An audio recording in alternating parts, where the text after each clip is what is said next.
PierGiorgioFrassati, one of the Catholic Church's most beloved young saints, had a secret encounter with the Virgin Mary that changed everything. This encounter is never published in the Vatican's archive. It was an encounter so personal, so sacred, that it remained hidden for decades after his death. Today we uncover the untold story of PierGiorgioFrassati's mystical meeting with Our Lady, a story that will challenge everything you thought you knew about this remarkable young man. Hit that like button right here if you're ready to discover a mystery that has captivated Catholic scholars for generations. And don't forget to subscribe, because we're diving deep into the hidden treasures of our faith. Trust me, you won't want to miss what's coming next. Picture this: Turin, Italy, 1925. A 24-year-old engineering student kneels in his small room, surrounded by textbooks and mountain climbing gear. The world knows him as a passionate advocate for the poor, a lover of nature, a young man full of life. But what they don't know is that behind his infectious smile lies a secret so sacred that even his closest friends would only discover it years after his sudden death from polio. The secret begins with a letter. Not just any letter, but one discovered decades later, tucked away in his personal belongings. The handwriting is unmistakably his, the date clear. June 15, 1925, just 1 month before he would leave this earth forever. In this letter, written to his spiritual director but never sent, Pier Giorgio describes an experience that would shake anyone to their core. But here's what makes this discovery even more remarkable. And I need you to stay with me here because this detail changes everything. The letter wasn't written in Italian. It was written in Latin. Why would a young engineering student, someone known for his simplicity and down-to-earth nature, suddenly switch to the ancient language of the Church for such a personal confession? The answer lies in what happened to him that Tuesday morning in June. Pier Giorgio had been praying the rosary, as was his daily custom, when something extraordinary occurred, something so sacred that he felt compelled to record it in the most reverent language he knew, something that would explain the remarkable transformation his friends noticed in his final weeks of life. What exactly did he encounter that morning? The letter reveals details that will astound you, but first, let me ask you this. Have you ever experienced a moment so holy, so otherworldly, that ordinary words seemed inadequate? Share your thoughts in the comments below. I read every single one, and your experiences might help others understand the depth of what we're about to explore. The letter begins with a simple phrase, Mater mea apparuisti mihi. My mother, you appeared to me. These 4 words, written in Pier Giorgio's careful hand, open a window into an encounter that biblical scholars suggest parallels the great Marian apparitions of history. But this wasn't Lourdes. This wasn't Fatima. This was a personal visitation to a young man whose heart burned with love for Christ and compassion for the suffering. According to his account, Our Lady appeared to him not in a church, not in a place of pilgrimage, but in his own room. She came to him while he knelt before a simple wooden crucifix, the same crucifix his mother had given him as a child. The vision lasted only minutes, but its impact would resonate through the remaining weeks of his life in ways that his biographers are only understanding today. But here's where the story takes an unexpected turn. The Virgin Mary didn't come to Pier Giorgio with a message for the world. She didn't ask him to build a chapel or start a movement. Instead, she came with something far more intimate, a personal revelation about his approaching death and a mission that only he could fulfill in his final days. Can you imagine receiving such knowledge?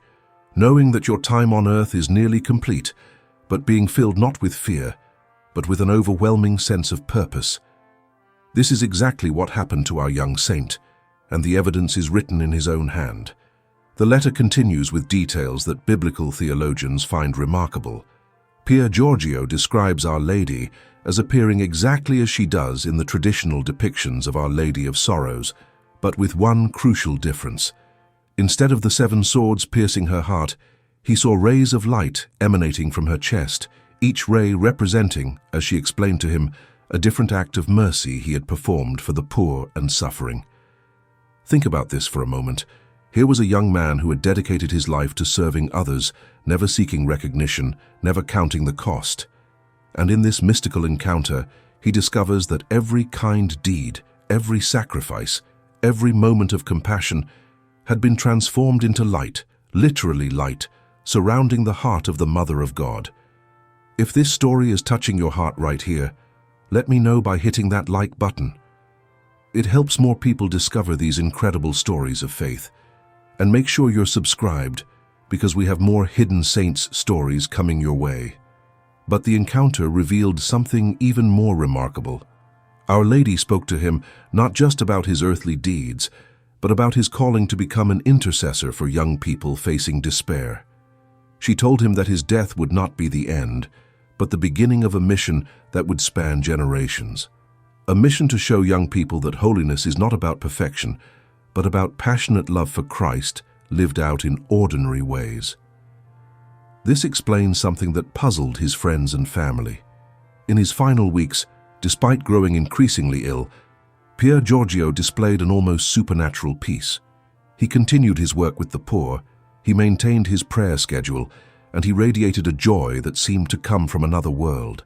His sister Luciana would later write that it was as if he carried a secret that filled him with unshakable hope. The secret, as we understand from his letter, was the knowledge that his suffering would be united to Christ's passion and offered for the salvation of souls. Our Lady had shown him a vision of the young people who would be inspired by his example decades after his death.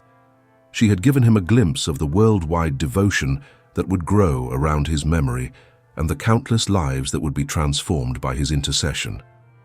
This revelation adds new depth to something historians have long puzzled over.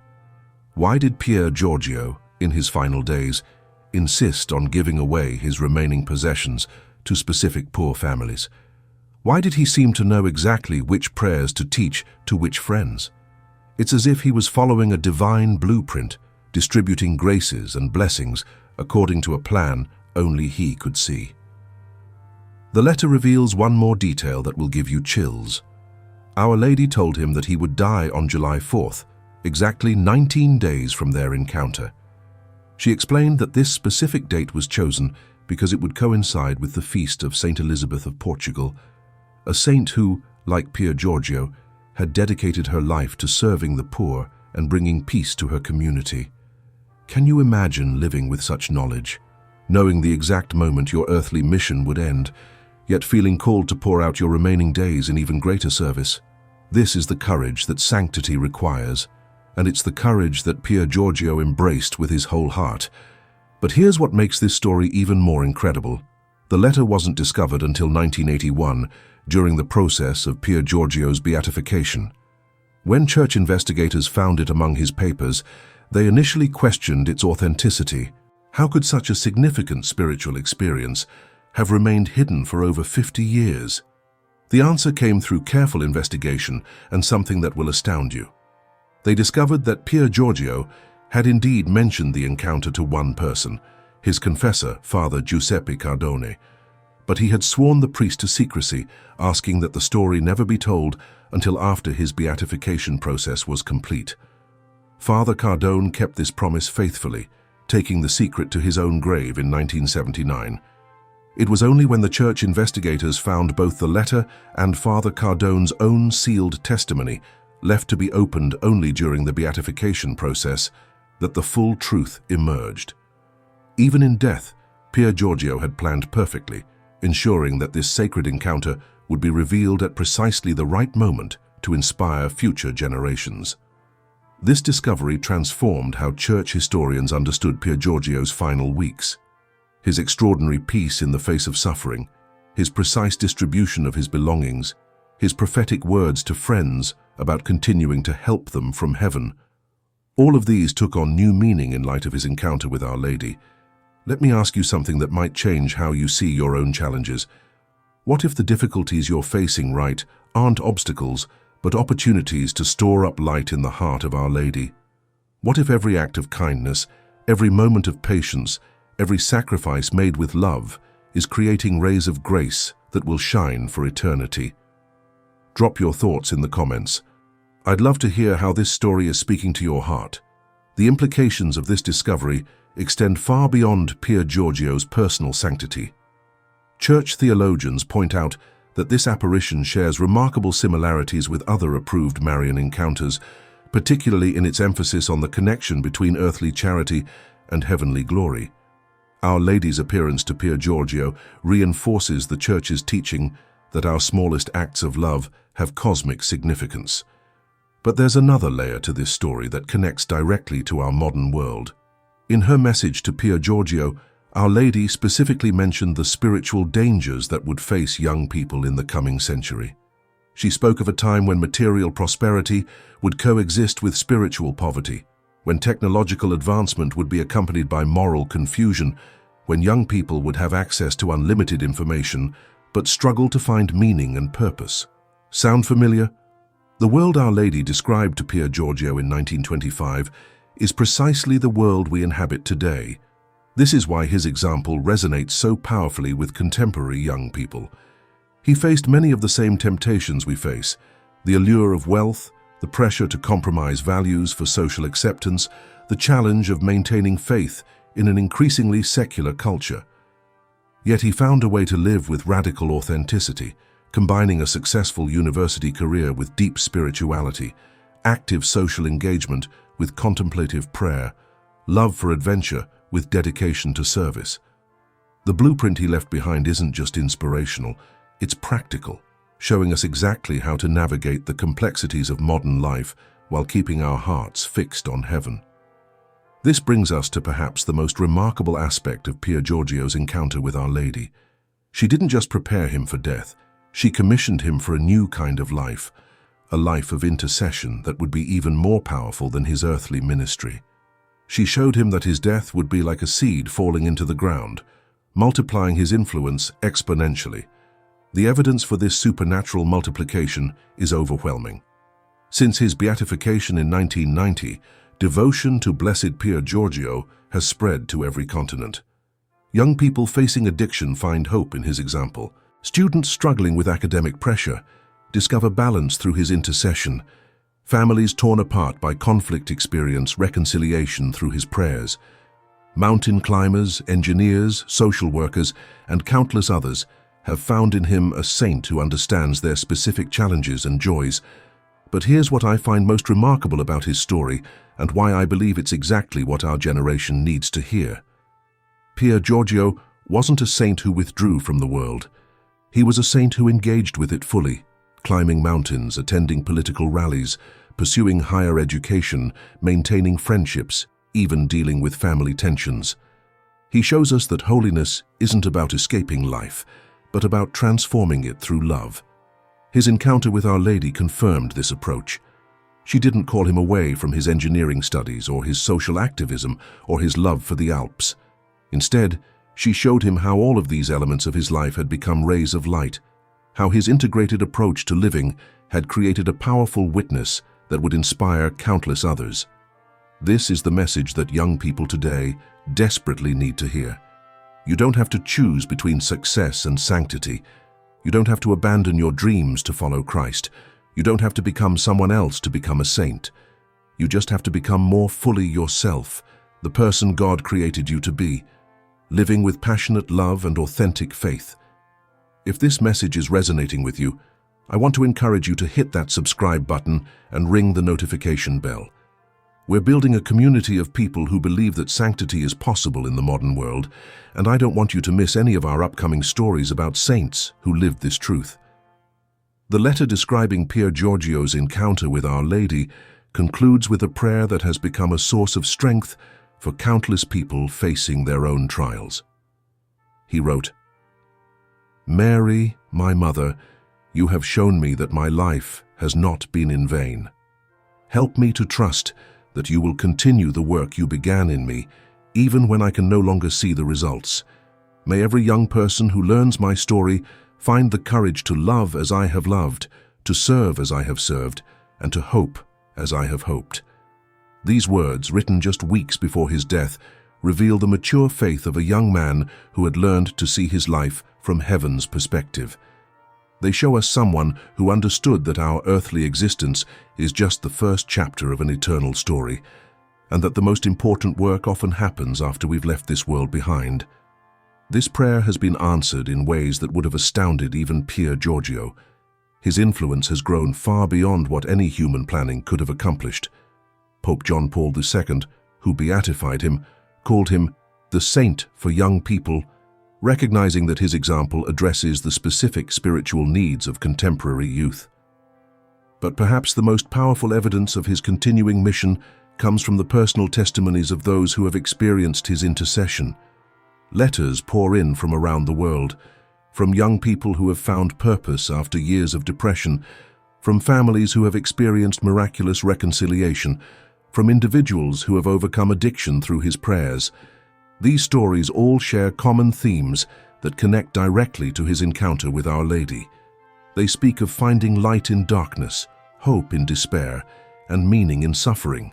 They describe experiences of supernatural peace in the midst of chaos, and the discovery that ordinary acts of love have extraordinary power. This is the legacy of a young man who received a single visit from the Virgin Mary and spent his remaining days living in the light of that encounter. It's a legacy that continues to grow, touching new lives in every generation, proving that the promises Our Lady made to him in that small room in Turin were not just personal consolations, but prophetic revelations about the work he would accomplish in eternity. As we reach the end of this remarkable story, let me leave you with a question that could change your life. If Our Lady appeared to you today, what acts of mercy would she show you as rays of light around her heart? What ordinary moments of your life would she reveal as extraordinary graces? What mission would she give you for the time you have remaining? These aren't hypothetical questions. The same mother who appeared to Pier Giorgio is present in your life right here. She sees every kindness you show, every sacrifice you make, every moment when you choose love over selfishness. She's transforming all of it into light, just as she did for our young saint. The difference is that you don't need a mystical vision to know this truth. You have something even better. You have the complete story of salvation, the full teaching of the Church, and the example of countless saints who have walked this path before you. You have everything you need to live with the same confidence that sustained Pier Giorgio in his final days. Let me know in the comments how this story has touched your heart. Are you inspired to live more intentionally? Does Pier Giorgio's example give you hope for your own struggles? Have you experienced his intercession in your own life? Your stories encourage others and build our community of faith. And if this video has enriched your understanding of our Catholic heritage, please share it with someone who needs to hear this message, like it to help us reach more people with these powerful stories of faith. And subscribe to join our family of believers who are discovering that sanctity isn't a distant dream, but a present possibility. PierGiorgioFrassati lived only 24 years on this earth, but his encounter with the Virgin Mary revealed that he had actually just begun his real work. Through his intercession, his example, and his continuing mission from heaven, he proves that a life lived in love never truly ends. It just transforms into something more beautiful, more powerful, and more eternal than we could ever dream. The untold story of his Marian encounter reminds us that we too are called to live in the light of heaven while still walking on earth. We too are invited to see our ordinary lives as extraordinary opportunities to store up light in the heart of Our Lady. We too can trust that our mission will continue long after our earthly days are complete. This is the hope that sustained Pier Giorgio. This is the truth that transformed a young engineering student into one of the Church's most beloved saints. And this is the same hope and truth available to each of us today, calling us to write our own stories of faith, love, and eternal significance in the heart of God. Saint PierGiorgioFrassati, friend of the poor, lover of the mountains, and fearless witness of Christ, I come before you today asking your intercession. You walk the path of youth with joy, purity, and courage. Teach me to follow Christ with the same enthusiasm and faith. You found strength in daily Mass and Eucharistic adoration. You sought Mary's help in every challenge of life. You climbed not only the Alps, but the heights of holiness. In your short years on earth, you showed that sanctity is possible in every age and every place. St. Pier Giorgio, pray for me, that I may grow in courage when fear overwhelms me, in generosity when selfishness tempts me, and in purity when the world distracts me. Help me to recognize Christ in the poor and suffering, and to live my faith with joy and conviction. Pray for all young people that they may discover the beauty of holiness. Pray for families that they may be schools of love. Pray for the church that she may always proclaim Christ with boldness. Pray for me now, as I place before you my intention. Pause and mention it silently. Saint PierGiorgio, teach me to live as you lived, always moving to the heights, with eyes fixed on heaven, and feet firmly committed to serving God and neighbor. Obtain for me the grace to remain faithful until the end, so that one day I may join you in eternal joy. Through Christ our Lord. Amen. Saint PierGiorgioFrassati, pray for us.